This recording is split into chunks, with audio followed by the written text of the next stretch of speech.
We welcome you. Come in the belly yard. Dancers where you plaid. Grab your skirt and come. Tie your head and come. Chant while sing the song. Drummers play the drum. Go dance the belly. Go dance the belly. Let go you and me. Only a taxi. Belly drummer roll.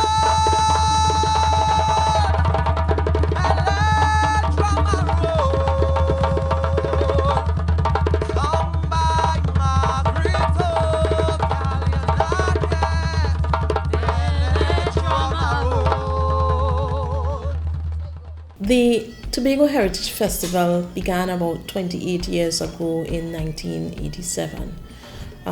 We would have had the distinguished Jacob D. Elder at the time, along with a team of persons like Stanley Beard, I believe Eileen Gillum, and others who were instrumental in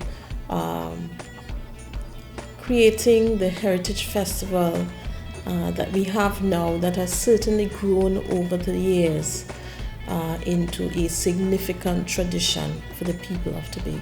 There was a living heritage part of the Heritage Festival held at the Scarborough Secondary School, where you had the culinary arts, you had handicraft and woodwork and all those things.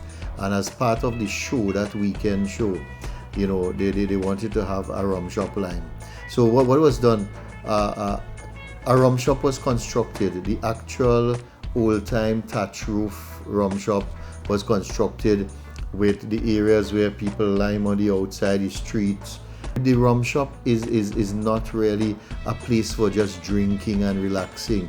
It was like the first village community center where the community would meet. You know, you have persons meeting up there to discuss politics and, you know, current affairs, things that, you know, going on in the village. The rum shop was always an area for social gathering where everything happened. The news of the day will to be spoken there. The household events, what happening at homes and so on, used to be spoken there, not as a broadcast as such, but in discussion. And also, it goes without saying long ago, a lot of the rum shops had a parlor or a shop attached to it where you could buy things. And the shopkeeper, and they always know the business. He's picking up little thing, he listens to your conversation. The barman, he's there serving and selling, and he would remember hearing, well, this person talking about who thief, who foul, and who, those days were like petty crimes. So it was a space for social gathering. And in the rum shop, you'd have a guy we used to refer to as the village professor. He was the lawyer, he was the everything in the village. And he would give advice for anything. You want to write a letter to go home for a girl, and he will give you the big words and thing, you know, to write that letter to go for this young lady hand in marriage, and advice on writing recommendation for a job, you know, or even like legal advice. You might refer to him as a bush lawyer, not a really qualified lawyer, but he knows enough law to advise you how to go about you know, doing your whatever case you have or whatever. And even the police would come in the rum shop to get evidence. They want to catch a criminal, because people tend to see things, and when they take a little spirit, they take a little drink, they tend to talk. It's something which Tobagonians always have here. A rum shop lime. You always have fellas liming in the rum shop. Especially on weekends, you have the villagers liming in the rum shop and so on. So you go with a rum shop lime. So they inculcate that in the heritage business. That's it! Arrange!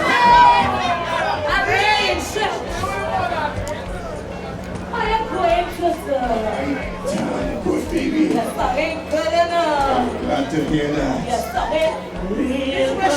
Oh, I thought that was a good. Good, red throat. Come now. You know, I wish I was a guitar. So you could have play me anytime. Oh Lord, you mean the whole living guitar, right? Yes. You know what? Come let me carry on by me now. No, darling. Come now. Sorry. Come But we're running going. There wasn't running last night, though. No, you see, last night I was coming. The indigenous culture of Tobago is so unique. I mean, we are brothers and sisters with our persons in Trinidad, but I'm sure you would have seen that the culture here, even, as you experience it during Heritage, it's even different from what you see in Trinidad as part of Best Village. The way people socialize long time is totally different to now. So now you will find a person will leave one community and go probably to a fete down the road. But long ago it wasn't about that. Most of the time your little lime you have is really in your community. So the Rum Shop was a hub of activities also. So if you have a little, long ago people say a little block or whatever, it will happen wrong by the Rum Shop. So for the Tobago Heritage Festival, it's just reflecting and looking at our traditions and how it used to be and what kept the community so close together. When you recognize, like last night, for example, when even the woman who was pregnant, she felt quite comfortable to come out with her pregnancy, with her pot spoon in her hand, to go by the Rum Shop to look for her husband, ask Granny for her husband, ask other people, because they all knew each other.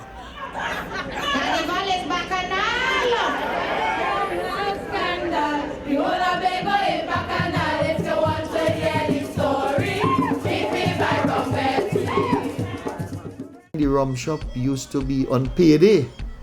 Those days you get paid, most people get paid fortnightly. And when they draw their pay, like for instance, where I'm from in Roxborough, in Tobago, there's the courtyard opposite a rum shop, Ramsey Rum Shop. So that area, you draw your pay, in those days is cash. So you go, your name call, you get an envelope with your cash and you go straight over to the Rum Shop. And many wives and women folk had to come to the Rum Shop to get money from their spouse before he drink it out. Bobo! Bobo, you know how long I'm waiting on you. Bobo, you know how long I'm waiting on you to come home. Darling, I'm coming home now. I'm nowhere coming. You always coming, but don't come. When you was coming, Bobo, when you spend all your money on the rum, you would have swum out to put your drums and to frustrate my tail. Sheila, no. I'm not drunk. I'm also with them. I'm still I can walk around. I want to see that. What? Let me see that. I can walk around. What's stupidness you doing? What's stupidness you doing, Bobo? Bobo, you want me real upset, you know, you have me real upset. Well, if you're upset, then you need to see Mr. Andrews. There's so many things you could bring back that used to happen in the Rum Shop, the whole village life, people coming there to sing calypsos. Many artists, many of the top artists started in the Rum Shop because there's where you have a chance, and there wasn't any pay at that time. I remember Spoiler, the great Spoiler, he used to be in the Rum Shop composing and singing for people, and they would pay him by buying a nip or buying a drink for him. It offered a number of things. It offered one, that more villages can become involved in expressing themselves where the heritage is concerned.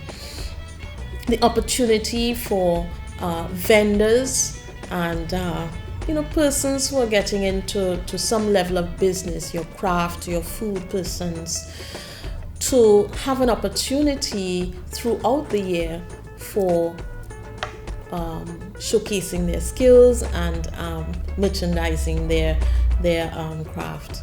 Part of our culture is that people would meet there to recreate, but we look at the positive side and the things that you would learn, because some of the younger folks would be there with elderly people and they will pass on wisdom and they will learn a lot. We teach them a lot about life and how to deal with the opposite sex and how to deal with marriage and deal with problems of life.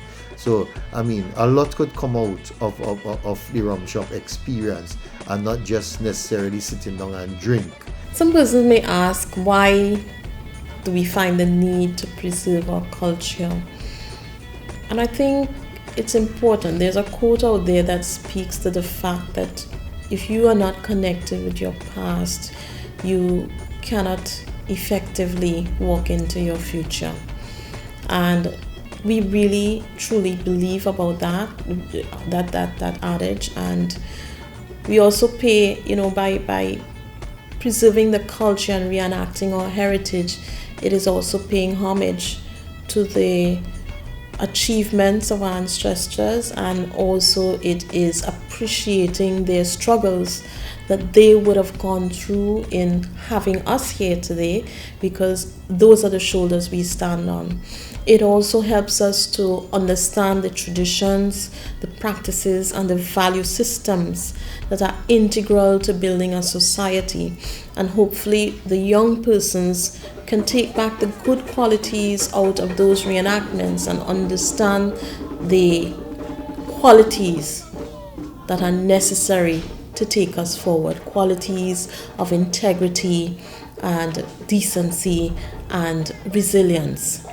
And therefore, that is why we feel very passionate about preserving the culture, and every single year we take in investing the sums of the funding that we do. We invest a lot in ensuring that at the end of the day, our young people can look back and see where they've come from and truly understand where next they're going.